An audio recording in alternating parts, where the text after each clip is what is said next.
Also, Legendary Vio here. I'm going to be doing a video outside. It's one of the most requested things, and it's a really nice day out. So yeah, the set I'm going to be talking about today, I'm going to be talking about the Aromages. Is that how you pronounce it? It's really cool.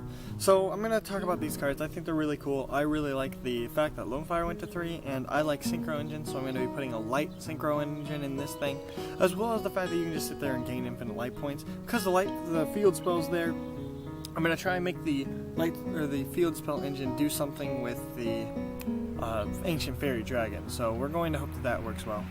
Without further ado, let's start. So we have the field spell named Aroma Garden. Once per turn, if you control an aroma monster, you can gain 500 life points. After you activate this effect, all monsters you control gain 500 attack and defense till the end of your opponent's next turn. Second effect is, if an aroma monster you control is destroyed by battle or card effect, sent to the graveyard, gain 1,000 life points. It's okay. With the once per turn you can gain 500 life points. That just triggers all the effects, and they all have effects that have to deal with that. It's a field card, so you can search it with the Ancient Fairy Dragon like I was saying, and being able to just pop it and activate a new one, which is really good. It looks as if you can use either one of these effects as many times as you want, meaning you can get a maximum of like 1,500 attack point gain. Not that you're going to be needing that. Moving on to the monsters, we have Jasmine, level 2, a light monster that is a plant. 100 attack, 1900 defense. Now, I remember reading this card. I think this is the main card of the set, or the deck.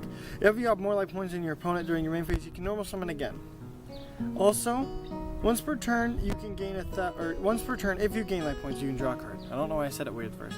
But being able to draw that extra card is really, really good. This card right here makes it, and it's not one character per turn, and you cannot summon her with your extra normal summon, but you can use your normal summon, and then that, and then during the next turn, normal summon, and then her effect to normal summon again, and you can gain, or you can draw a card every time you gain the 500 life point advantage, which is just kind of crazy. You can use cards like Poison of the Old Man, which just let you go crazy. There's this card with a picture of a leaf. I'll have Matt put it on the screen like right here, but what it does is it allows you to draw if you pay a little bit of life points.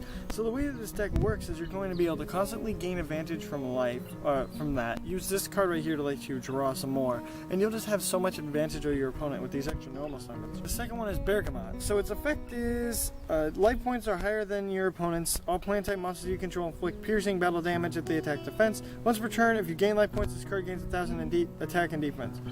Also, this card's a level 6 with 2,400 attack. I feel like this card isn't bad. Like, you could maybe run one. I'm not certain. I'm not a big fan of running the higher level monsters just because you don't need them. But what it does is it allows you to have a beater of 36. And so I feel like because it's a plant, you can just pull out Lone Fire. 1 or 2 would be good. I don't know if you'd need to because it can cause brick hands, but I feel like it'd be decent.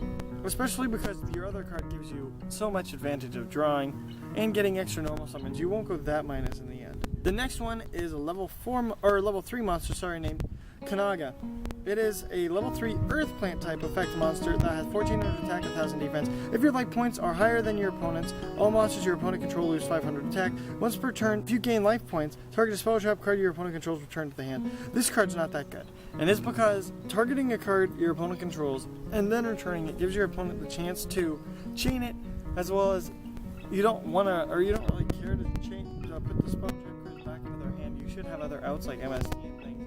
So I feel like in the end this card would be maybe a 1-of just because of the attack drop. So you can actually do some damage. So if you drop your opponent's monster's attack, it becomes really, really good in that sense. But its attack stat once again is not that impressive, sitting at 14, 19 if you include its effect. I just don't think it's that good. Okay, we're moving on to Rosemary, level 4 water type, 1,800 attack, 700 defense. That's like a good card. The stats are decent, so I feel like this card you're going to run a lot of.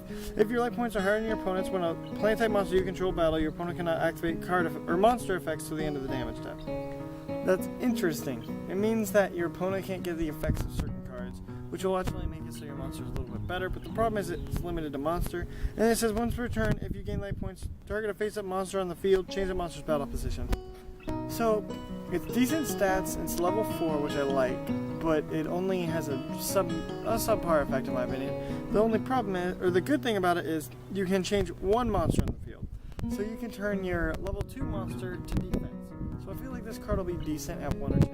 I don't know if you'll need 3, but I mean that's always an option. So now that I got all the cards out of the way, I'm going to just talk about what I think about them. So I feel like they're really, really interesting. I kind of wish they had more monsters. The cards that I'm liking so far is like running 3 of the first one, running like 2 of the fire, then running 1 copy of the level level 3 Earth type, and then running like 2 copies of the water maybe. Maybe 3 copies, just because, I mean, it's a monster you can use your extra normal summon with.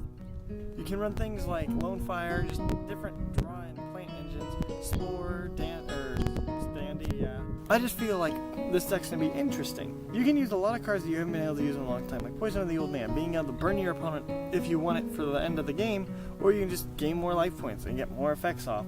And just gaining all these effects is very interesting. I really like it.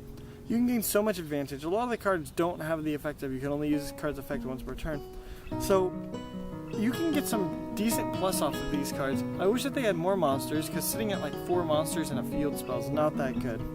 But I feel like they're really cool where they're at. I don't know. There's a cool synchro engine I'm going to try and put in there.